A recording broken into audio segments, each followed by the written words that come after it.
Herzlich willkommen zu einer weiteren YouTube-Episode mit Blind Guardian. Diesmal der exklusive Talk zum Blind Guardian Twilight Orchestra Album. Wir haben hier André und Hansi und in der Mitte ein Special Guest, Mr. Markus Heitz. Ja, vor allem Mr., ja. Ja, bevor wir über das Album reden, würde ich gerne mal erfahren, Markus, wie bist du das erste Mal mit Blind Guardian Musik in Berührung gekommen? Oh, die guten alten Zeiten. Tatsächlich, man ahnt es ja fast, Jahrgang 71, das heißt, ich wurde mit Pen and Paper sozialisiert, das klassische Rollenspiel, und da lief natürlich Blind Guardian im Hintergrund. Das gehörte zur Atmosphäre mit dazu, weil es eben perfekt war zum Rollenspiel. Und da war das sozusagen von Grund auf während meiner Metal-Zeit mit drin. Und ich glaube, die meisten Rollenspieler, die damals unterwegs waren, das waren immer so die ersten Berührungspunkte, wenn man nicht sowieso Metaller war. Welche Phase war das oder hast du ein Lieblingsalbum? Das Aktuelle natürlich. Hey, sorry, er hat die Frage so gestellt, da kann man das nur beantworten. Lieblingsalbum tatsächlich, nee, das ist immer nach Lust und Laune, wird dann eben zugegriffen, was mir gerade so am besten gefällt oder nach was ich Lust habe. Das ist immer total unterschiedlich. Aber tatsächlich höre ich gerade das Aktuelle ziemlich oft, weil es sehr schön ist. Und es hat mich niemand gezwungen, sowas zu sagen. Obwohl du ja dran mitgearbeitet hast, wie wir gleich noch erfahren werden. Die Gegenfrage an Hansi und André, wie seid ihr das erste Mal mit den Büchern von Markus in Berührung gekommen? Wenn man Tolkien-Fan ist, ist es auch so ähnlich, dann zwingen sich die Zwerge fast auf. So ist es bei mir gewesen. Ich kannte die Zwerge, bin dann irgendwann während der Schaffungsperiode des Orchesteralbums Legacy of the Darklands zu dem Entschluss gekommen, dass ich Hilfe brauchen würde, und bin dann noch tiefer in die Heitz-Universen eingestiegen, und was ich da gelesen habe, hat mir gefallen, und irgendwann habe ich dann allen Mut zusammengerauft und habe Markus eine E-Mail geschickt und habe gefragt, ob es nicht an der Zeit wäre, dass wir vielleicht mal zusammenarbeiten könnten. Was ich dazu noch ergänzen muss, es ist natürlich ein bisschen sehr strange, wenn du zu Hause am Computer sitzt, sofort dich hinarbeitest, dann macht ein E-Mail-Programm Ping und da kam so eine E-Mail rein, wo so ein Typ schreibt, ja, die Bücher gelesen, fand die ganz gut, ob man nicht mal zusammenarbeiten könnte. Ja, ob man mal zusammenarbeiten könnte, so viele Grüße hier, und übrigens die Band, vielleicht kennst du ja, Blind Guardian. Zuerst denkst du natürlich, da verarscht dich gerade jemand, ja, weil, warum sollte mir der von Blind Guardian eine E-Mail schicken? Aber es hat sich dann sehr schnell rausgestellt, war es wirklich. Also es war sehr skurril und gleichzeitig auch schon total abgefahren. André, an dich die Frage natürlich auch mit dem Erstkontakt. Wir wollten dich nicht übergehen jetzt. Ich bin auch über die Zwerge aufmerksam geworden, auf den Markus. Bin nicht ganz so tief drin in der Materie wie Hansi, aber als Rollenspieler und natürlich Fantasy-Liebhaber kommt man an Markus, glaube ich, nicht vorbei, wenn man aus Deutschland kommt. Ja, und dann die Frage, wie seid ihr jetzt drauf gekommen, ausgerechnet Markus anzusprechen? Gab es auch noch andere Kandidaten oder habt ihr lange überlegt, diesen Schritt zu machen? Wie kam es dazu? Ich hatte da vollkommen freie Hand. Es war klar, dass die Zusammenarbeit zwischen Markus und mir oder beziehungsweise dem Autoren, den wir wählen würden, größer und stärker sein würde als die Zusammenarbeit zwischen André und dem jeweiligen Autoren. Und da habe ich natürlich die Person gewählt, die mir jetzt literarisch am nächsten gestanden hat. Das war Markus. Es war sozusagen meine First Choice, und ich habe es nicht bereut. Ich hoffe, Markus auch nicht. Nein, überhaupt gar nicht. Und ich finde es super spannend, mit anderen Kreativen zusammenarbeiten, weil du einfach merkst, man tickt nochmal anders. Die denken auch kreativ, nur in anderen Bahnen, wie ich jetzt unterwegs bin. Und dann mit Blind Guardian zusammenarbeiten zu dürfen, das ist natürlich halt schon geiler Scheiß, muss man einfach so sagen. Dann gehen wir jetzt ein bisschen in die Tiefe. Könnt ihr uns verraten, wie ihr auf die Idee für die Story gekommen seid, beziehungsweise über welche Umwege ihr bei dem Setting des 30-jährigen Krieges dann gelandet seid? Ich bin picky. Unsere Musik ist sehr picky. Die diktiert natürlich so einiges. Wir haben uns erstmal getroffen und beschnuppert und haben auch über die Musik gesprochen, beziehungsweise auch in die Musik hineingehört. Die hatte Markus dann gefallen. Er hatte auch direkt diverse Visionen. Wir haben unter anderem darüber gesprochen, das Ganze ins Zwerge-Universum zu verlegen. Ja, wir haben uns dann dagegen entschieden, weil die Musik letztendlich den Ton der Story orientieren sollte. Wir sind dann häufiger zusammengesessen und haben darüber diskutiert, was man machen kann. Und sowohl Markus als auch ich waren eigentlich der Meinung, dass wir von diesem klassischen Fantasy-Projekt ein bisschen weg wollten. Wir wollten kein neues Tolkien-Universum schaffen.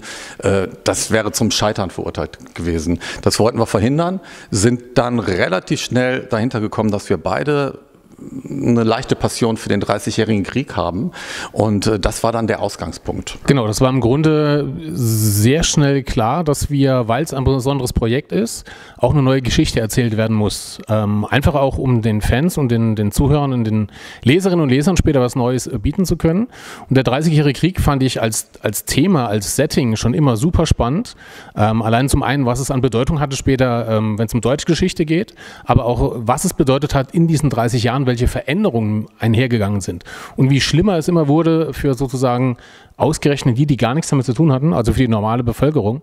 Alle anderen oder viele andere haben, wie das leider heute oft auch so ist, am Krieg unfassbar viel verdient. Und das eben als Setting zu nehmen, wo sowohl Fantastik mit eingebaut ist und noch reale Bezüge vorhanden sind, das war halt perfekt. Zum anderen spielt das Universum von Solomon Kane eine Rolle. Robert E. Howard heißt der Erfinder, die bekannteste Figur von ihm ist Conan.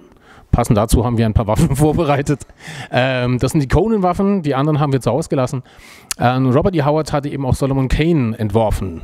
Es gab eine ziemlich mittelprächtige Verfilmung, aber immerhin wurde der Held kurz beleuchtet. Und da war uns völlig klar, 30-jähriger Krieg und eben eine Fortentwicklung dieses Themas.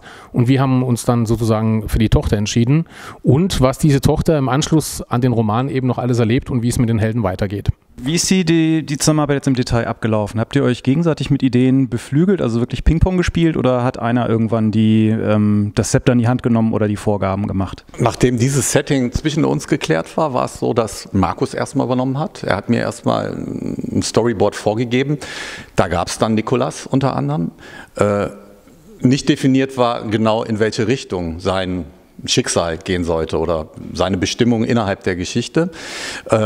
Es gab eine Vorgabe, in welche Richtung die Geschichte sich entwickeln sollte, und der Rest ist dann wieder tatsächlich produktionstechnisch von der Musik diktiert worden. Das heißt, dann kamen meine Einwände und Einwürfe, wann immer ich das Gefühl hatte, okay, wir haben jetzt zwar einen roten Faden, aber der passt eigentlich nicht mit dem Setting der Songs, oder die und die Situation passt nicht zum jeweiligen Song, der gerade dann passieren würde. Und dann gab es so den ein oder anderen spontanen Mailverkehr und die ein oder andere Veränderungen innerhalb kürzester Zeit. Dann kam natürlich auch die Phase, wo ich mit dem Singen angefangen habe, und dann muss ich logischerweise den Texten auch Tribut zollen, die auch wieder einiges abverlangen, und dann habe ich mich in der Regel rückversichert, dass das, was ich da vielleicht noch zusätzlich eingearbeitet hatte, mit Markus' Verständnis von der Story in Einklang war. Und im Anschluss ging es dann irgendwann tatsächlich darum, was ist denn jetzt eigentlich so Besonderes an Nikolas? Worum könnte es da gehen? Und dann hat Markus erstmal wieder die Feder in die Hand genommen. Was uns halt von vornherein wichtig war, ist, dass es keine musikalische Nacherzählung gibt von etwas, was es schon gibt. Deshalb gab es zuerst den Roman, und praktisch Blind Guardian erzählt, was nach dem Roman geschehen ist. Also wir machen nicht einfach nur, ich habe was geschrieben und sie vertont es, sondern es ist praktisch eine Weiterentwicklung, eine Weitererzählung aus musikalischer Sicht, und das war für mich eben auch das Reizvolle. Und im Zuge der Zusammenarbeit hat sich eben vieles ergeben, was dann spontan beim Texten und beim Komponieren kam, wo gewisse Nuancen in der Geschichte plötzlich ein bisschen anders waren als das ursprünglich, aber hey, ich bin flexibel. Das Gute ist, dass sich dann doch alles wieder gefügt hat. Also es war nicht so, dass Änderungen bedingt durch Vision, hast du vorhin gesagt, Vision war sehr schön, durch Vision oder Sachen nicht mehr funktioniert haben, sondern es hat sich ganz viel noch besser zusammengefügt. Das war ein echt spannender, kreativer Prozess. Die Problematik bei so einem Konzeptalbum ist natürlich immer, dass man die Reihenfolge der Songs sehr früh festlegen muss. Und dadurch hat man natürlich auch gewisse dramatische Elemente und Emotionen aus den Stücken festgelegt in einer Reihenfolge, und da muss dann natürlich auch der Storyablauf noch funktionieren, und das ist natürlich eine Herausforderung, und ich glaube auch, da war das Timing dann sehr schwierig, und deswegen war es gut, dass Hansi anknüpfen konnte, wo Markus aufgehört hat. weil ansonsten wäre es auch vom Produktionstiming unglaublich, fast unmöglich geworden, das unter einen Hut zu kriegen. So war es natürlich perfekt, dass beide sich kreativ entfalten konnten und beide ihre Freiheiten hatten und trotzdem dieser wirklich strikte Ablauf der Songs eingehalten werden konnte. Markus, wenn ich das richtig verstehe, ist ja dann quasi innerhalb dieser Arbeit an dem Album dann auch die Idee entstanden, einen Roman draus zu machen oder da auch drauf aufzubauen. Weißt du, wann genau das war oder war das für dich von vornherein klar, dass da auch ein Roman kommt? Die Idee mit dem Roman war tatsächlich vorher schon, einfach weil ich schon wusste, dass wir beide in die Richtung gehen, 30-jähriger Krieg.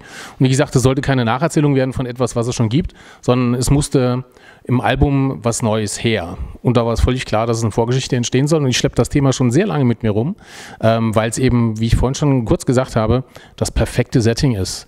Und wer so ein paar Romane von mir gelesen hat, ja, ich schreibe auch viel High Fantasy. Das hat nichts mit Drogen zu tun, auch wenn es im ersten Moment so klingt. High Fantasy. Das ist das klassische Setting, was man von Herr der Ringe kennt. Das ist das sogenannte High Fantasy. Aber ich benutze auch gerne historische Settings, um darin meine Geschichten anzusiedeln. Weil es zum einen interessanter ist, für mich als Historiker, macht super viel Spaß. Und für die Leserschaft hinterher loszurennen und zu sagen, okay, wir wissen, er hat viel erfunden, aber viel stimmt auch. Und diese Kombination war schon immer sehr reizvoll. Wie gesagt, und der 30-jährige Krieg ist dafür perfekt. Eine Frage an André. Wie sehr warst du in das lyrische Konzept eingebunden, beziehungsweise hast du immer noch nachvollziehen können, wer jetzt wer ist und was die Story ist relativ komplex teilweise. Konntest du da immer nachvollziehen oder musstest du dich von Hansi auf den neuesten Stand bringen lassen? Also ich habe Hansi wie immer freien Lauf gelassen. Ja.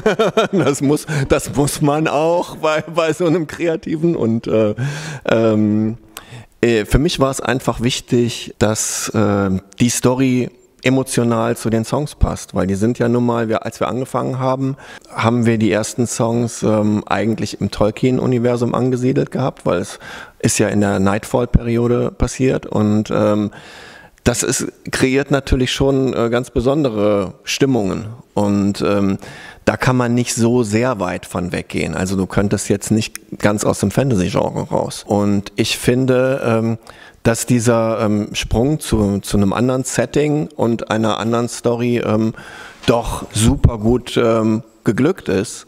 Es fühlt sich nach wie vor völlig passend an alles und das Konzept ist wirklich aufgegangen und für mich komplett rund so mit der Story.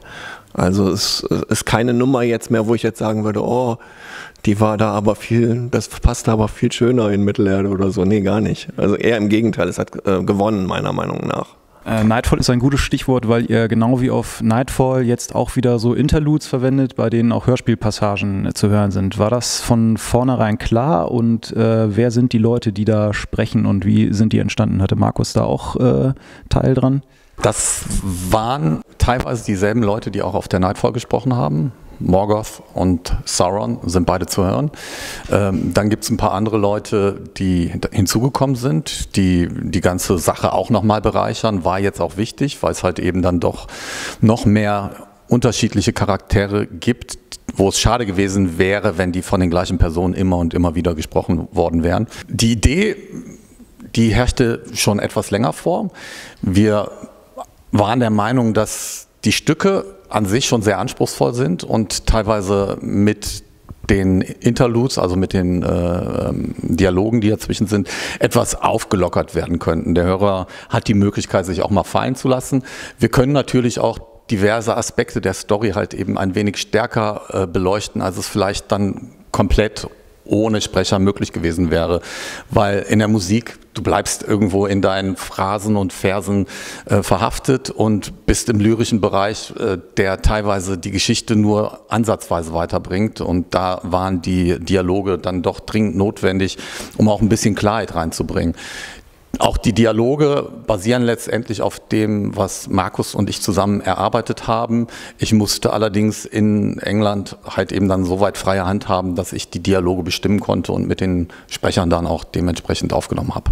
Ja, ein weiterer Aspekt der Dialoge ist natürlich, dass sich der Fan so noch tiefer in die Story fallen lassen kann, weil er einfach noch mehr Informationen hat, die man natürlich in einem kurzen Song gar nicht loswerden kann in den Texten. Und so hat man natürlich noch mehr Dialoge. Also unser Ziel war es dadurch, dass die Musik eher in Richtung Soundtrack geht, etwas sehr Visuelles darzustellen. Und in dem Moment, wo man jetzt noch so viel Story hat und auch die Dialoge dazwischen, läuft vom inneren Auge quasi ein Film ab. Und das bei jedem Zuhörer individuell. Das heißt eigentlich, was wir geschafft haben, ist es, visuelle Musik zu kreieren. Und das ist das, was wir wollten und was uns, glaube ich, auch ganz gut gelungen ist. Ich war, wenn ich das so kurz einwerfen darf, das Versuchskaninchen, weil ich kannte zwar die Lieder und ich wusste auch, dass er die Dialoge schreibt, aber ich habe dann alles zusammen zum ersten Mal en bloc gehört und genau das ist nämlich passiert. Also man erlebt die Geschichte mit den Dialogen einfach noch intensiver und es macht es eben. Das ist eine Mischung aus Hörspiel und Soundtrack im Endeffekt. Und das ergänzt dich aus meiner Sicht wirklich sehr gut. Ich bin auch überrascht worden, nämlich mit Nikolas, der Reiter der Apokalypse, der erste Reiter der Apokalypse dann war. Und da war auch sehr picky, es musste der erste sein. Ihr habt ja gerade schon erwähnt, dass es teilweise schwierig war, die Geschichte an die Musik anzupassen, weil die Musik ja die Vorgaben gemacht hat. Deswegen Frage an euch, könnt ihr euch in Zukunft eine weitere Zusammenarbeit vorstellen und würde es dann mehr Sinn machen, zuerst die Story zu machen und dann die Musik? Ich gehe jetzt erstmal in die Initiative. Wir hatten gerade die kurze Möglichkeit, über Kaffee und Kuchen genau über die Geschichte zu sprechen. Und ich bin genau bei dem Punkt gelandet und habe gesagt, beim nächsten Mal müssen wir einfach gucken. Und es wird irgendwann ein zweites Orchesterprojekt geben. Und nein, es wird keine 22 Jahre dauern. Beim nächsten Mal müssen wir gucken, dass wir von vornherein praktisch schon bei der Erschaffung der Songs, einige Songs sind schon entstanden, von daher ist das halt eben auch schon ein bisschen hinter der Zeit, was ich gesagt habe. Aber nichtsdestotrotz, dass praktisch deine Einflüsse schon früher zur Geltung kommen, weil dann kann man noch konzentrierter in die Richtung arbeiten, die praktisch so eine Geschichte noch mehr nach vorne bringt. Zusammenarbeit jederzeit wieder, weil es eben, wenn man so möchte, der nächste Level des Storytelling schlicht und ergreifend ist. Weil man viel mehr Möglichkeiten hat, eine Geschichte umfassend zu erzählen, mit diversen Eindrücken, mit diversen, die Geräusche gehören ja mit dazu. Es ist ja nicht nur, dass Leute sich unterhalten in diesen Stücken, sondern es ist ein Gesamterlebnis. Und wie ich vorhin schon gesagt habe, Zusammenarbeit unter Kreativen finde ich immer phänomenal. So phänomenal, dass das Licht wieder ausgeht. Aber keine Angst, das ist ein Zeichen. Das ist ein Zeichen, ja. Also das nächste Album, weil das Licht ja, also das nächste Orchesterding, weil das Licht ausging, muss also noch düsterer werden, offensichtlich. Okay, an diesem Punkt machen wir einen Cut und freuen uns auf den nächsten Teil.